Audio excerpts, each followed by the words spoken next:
안녕하세요. 재테크에 관한 모든 정보를 꼭꼭 집어 알려드리는 재테크 메신저입니다. 지난 2021년 6월부터 임대차 3법 중 하나인 전월세 신고제가 도입되었습니다. 전월세 신고를 하지 않으면 과태료를 내야 됩니다. 다만 아직 익숙하지 않은 국민들을 위해서 4년의 계도 기간을 두었어요. 그 기간이 올해 2025년 5월 말까지였고요. 2025년 6월 1일부터는 전월세 신고를 하지 않으면 과태료가 부과됩니다. 혹시나 실수로라도 과태료가 부과되는 일은 없어야겠습니다. 집주인 또는 세입자 모두 알고 있어야 하는 전월세 신고 제도에 대해서 오늘 알려드릴게요. 전월세 신고제 시행 목적은 임차인의 권리 보호와 적정 임대료 책정으로 인한 임대인의 공실 위험 감소입니다. 사실 주민센터에 확정일자를 신고하면 임차인의 권리가 보호되고 적정 임대료 책정은 수요와 공급에 의해서 이뤄지기 때문에 아마도 이것은 단기 임대차 계약이나 고액 월세 등 수면 위로 드러나지 않은 임대소득세를 확보하기 위해서 시행하는 것 같아요. 사각지대의 세수 확보를 위해서 다수가 좀 불편하게 되었지만 어차피 해야 할 일이라면 확실하게 해서 괜히 과태료 부과되는 일이 없도록 해야겠습니다. 먼저 내가 임대 또는 임차하는 물건의 신고 지역이 중요합니다. 수도권 전역, 광역시, 세종시, 전국 8도의 시지역이라면 다 신고를 하셔야 해요. 전국 8도의 군지역은 제외됩니다. 그러면 수도권에 위치한 군지역이 있을 수도 있겠죠. 가령 경기도 양평군 같은 곳이 있습니다. 이런 곳은 군이긴 하지만 수도권에 해당되기 때문에 포함되어서 신고를 하셔야 합니다. 신고 지역에 해당된다면 건물의 종류를 보셔야 합니다. 전월세 신고제는 주거용 건물을 대상으로 하거든요. 즉, 아파트와 다세대 주택 같은 빌라뿐 아니라 고시원이나 기숙처럼 이런 것도 주거를 한다면 신고를 하셔야 됩니다. 공장 또는 상가내 주택이나 판잣집이라 하더라도 거주용으로 사용된다면 당연히 신고를 하셔야 됩니다. 그런데 모두 해당되는 건 아니고요. 금액 조건이 있습니다. 보증금이 6천만 원이나 월세 30만 원 이상이 초과되는 임대차 계약이라면 신고를 해야 합니다. 가령 이런 경우가 있을 수 있겠죠.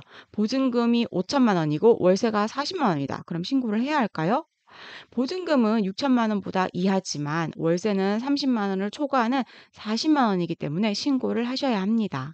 또 만약에 보증금만 7천만 원이다. 이런 경우도 보증금이 6천만 원을 넘기 때문에 신고 대상이 됩니다. 또 신규 계약뿐 아니라 갱신 계약도 신고를 하셔야 해요. 갱신 계약 시엔 종전 임대료와 계약 갱신 요구권 행사 여부도 기재되어 있어야 합니다. 다만 갱신 계약 시 이전 계약과 금액이 같다면 신고하지 않으셔도 됩니다. 언제 신고해야 하냐면요. 임대차 계약 30일 이내에 지방자치단체에 신고하셔야 하는데요. 주민센터에서 직접 가서 신고할 수도 있고 온라인으로 신고를 할 수도 있습니다. 주민센터에서 신고할 때 별다른 서류는 필요 없고요. 임대차 계약서만 제출하시면 됩니다. 모든 주민센터에서 할 수 있는 건 아니고요. 물건지 소재지 주민센터에서 신고를 하셔야 됩니다. 제일 좋은 방법은 임대차를 계약한 날 바로 계약서를 들고 주민센터에 가서 전월세 신고하면 좋겠죠. 임대인이나 임차인 중 한 명만 제출하면 되는데요. 전월세 신고를 하면 확정일자가 바로 부여되기 때문에 대부분 임차인분들이 많이 하시는 것 같아요. 바빠서 주민센터에 방문하지 못했을 수도 있고 깜빡하고 못하실 수도 있잖아요. 그런데 임대할 주택이 너무 멀리 있다면 정말 난감하겠죠. 이런 경우에는 온라인으로 할 수 있습니다. 국토교통부 부동산 관리거래 시스템 홈페이지에 들어가셔서 전월세 계약서를 업로드하시면 됩니다. 전월세 신고를 하면 확정일자가 자동 부여된다고 말씀드렸어요. 그런데 반대의 경우도 있을 수 있잖아요.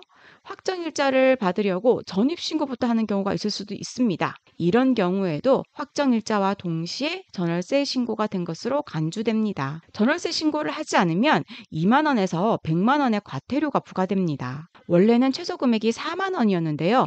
여론을 의식해서인지 지난 계도 기간 동안 조금 완화되었습니다. 계약 금액이 1억 이하인 경우, 1억 초과 3억 이하인 경우, 그리고 또 3억 초과인 경우, 5억 초과인 경우 이렇게 나눠져 있고요. 또 계약하지 않은 기간, 즉 지연된 기간을 3개월, 6개월, 1년, 2년으로 나눠서 계약 금액이 크고 신고 지연된 기간이 길수록 과태료의 금액이 커집니다.